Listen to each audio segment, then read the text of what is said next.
زبان چلانا ہی نہیں بلکہ اس پر نظر رکھنا بھی ضروری ہے۔ انسانی زبان صرف بولنے یا کھانے چبانے میں مدد نہیں کرتی بلکہ اس کے بدلتے رنگ آپ کی صحت کے متعلق بہت کچھ عیاں کرتے ہیں۔ اس لیے اپنی زبان پر صرف قابو ہی نہیں بلکہ اس پر نظر بھی رکھیں۔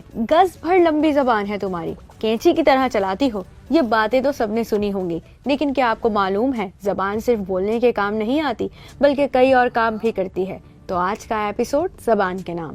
زبان انسانی جسم کا ایک بہت چھوٹا سا مگر طاقتور عضو ہے۔ اسی کے ذریعے آپ سارا دن بات چیت کرتے ہیں اور مختلف کھانوں کے ذائقے بھی محسوس کرتے ہیں۔ لیکن آپ کے جسم میں زبان کی اہمیت اس سے کہیں زیادہ ہے، کیونکہ اس سے آپ کی صحت کے بارے میں بھی پتہ لگتا ہے۔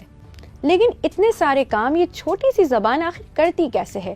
آئیے یہ سمجھتے ہیں۔ دن کے آغاز پر ناشتے کا بہتر ذائقہ آپ کو ایک دن کے لیے تر و تازہ کرتا ہے۔ ذائقے کا سن کر اکثر منہ میں پانی آنے لگتا ہے۔ جی، یہ دراصل لعاب یا تھوک ہے جو آپ کی زبان منہ کے دیگر غدود کے ساتھ مل کر بناتی ہے۔ ایک دن میں آپ کے منہ میں 1 لیٹر تھوک بنتا ہے۔ جب آپ کھانا کھاتے ہیں تو یہ لعاب غذا کو نرم کرنے میں اور اسے دانتوں سے چبانے میں مدد دیتا ہے تاکہ اسے بآسانی نگلا جا سکے۔ آپ کی زبان کی سب سے بڑی خصوصیت اس میں موجود اعصابی خلیات یا نیوروسیلز ہیں جو چھو کر سب محسوس کر سکتی ہے۔ جب آپ کچھ چباتے ہیں تو زبان انہی خلیات کی مدد سے چیک کرتی ہے کہ آپ کیا چبا رہے ہیں۔ ہری مرچ چبانے پر منہ میں ایک طرح سے آگ لگ جاتی ہے۔ یہ وارننگ زبان ہی دیتی ہے کہ آپ نے کچھ غلط کھا لیا ہے۔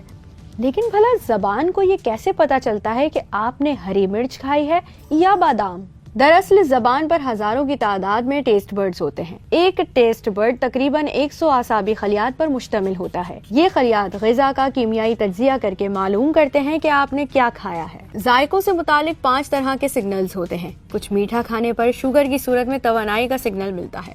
اسی طرح پھل کھاتے ہوئے کھٹے ذائقے اور مٹھاس کے توازن سے آپ کو پتہ لگتا ہے کہ پھل کتنا پکا ہوا ہے۔ اگر پھل کھٹا ہے تو اس میں وٹامن سی وافر مقدار میں ہوگا۔ تیسرا امامی کہلاتا ہے جو گوشت اور پروٹین کے ذائقے کو محسوس کرنے میں مدد دیتا ہے۔ یہ ذائقہ گلوٹامیٹ کی نشاندہی کرتا ہے جو پروٹینز کا لازمی جز ہے۔ آپ نے نوٹ کیا ہوگا کہ کھانے میں نمک کی کمی یا زیادتی سے آپ کی صحت فوری متاثر ہوتی ہے۔ اس کی وجہ یہ ہے کہ کھانے میں نمک کی مناسب مقدار سے آپ کے جسم میں پسینہ بنانے والے غدود کی کارکردگی درست رہتی ہے۔ کھانے کا ذائقہ اگر تھوڑا ترش ہو تو یہ ظاہر کرتا ہے کہ کھانے میں کچھ زہریلا مواد شامل ہے یا پھر وہ خراب ہو گیا ہے۔ ذائقوں سے متعلق سگنلز دینے کے علاوہ زبان ہاضمے کو بہتر بنانے کے لیے اس امر کو یقینی بناتی ہے کہ کھانے کے تمام اجزاء یکساں چبائے جائیں، جس کے لیے زبان غذا کو منہ کے اطراف گھماتی ہے۔ لیکن کچھ بھی کہہ لیں، زبان کا پسندیدہ کام تو بولنا ہی ہے۔ بولنے کے لیے زبان اندرونی اور بیرونی مسلز کا استعمال کرتی ہے جو اس میں حیرت انگیز لچک پیدا کرتے ہیں۔ آپ کے گلے کا اوپری حصہ نرخرا یا اعلیٰ صوت ہوا میں ارتعاش پیدا کرتا ہے اور زبان اس ارتعاش کو آواز میں تبدیل کرتی ہے جسے ہم آسانی سے سمجھ سکتے ہیں۔ چونکہ زبان دن بھر کے کاموں میں بار بار استعمال ہوتی ہے، لہٰذا آپ کا امیون سسٹم اس پر ایک سیکیورٹی گارڈ کی طرح نظر رکھتا ہے۔ زبان وہ پہلا عضو ہے جو کسی پیتھوجن کے حملے کی زد پر آتا ہے، لہٰذا اس کے بدلتے رنگ آپ کی صحت سے متعلق کئی انکشافات کر سکتے ہیں۔ مثال کے طور پر اگر آپ کی زبان سفید ہو رہی ہے تو ممکن ہے آپ کسی بیکٹیریل انفیکشن کا شکار ہوں یا پھر آپ کو ٹھنڈ لگی ہے۔ اسی طرح زبان کا زرد ہونا جگر کے مسائل کی نشاندہی کرتا ہے، جبکہ پرپل یا بنفشی رنگ ظاہر کرتا ہے آپ کو مناسب آکسیجن نہیں مل رہی، یعنی آپ کے پھیپھڑے متاثر ہیں۔ آپ کی زبان کا پسندیدہ رنگ کھلتا ہوا گلابی رنگ ہے۔ جب یہی رنگ موجود ہو تو سمجھ جائیں کہ آپ کا جسم اور صحت دونوں محفوظ ہیں۔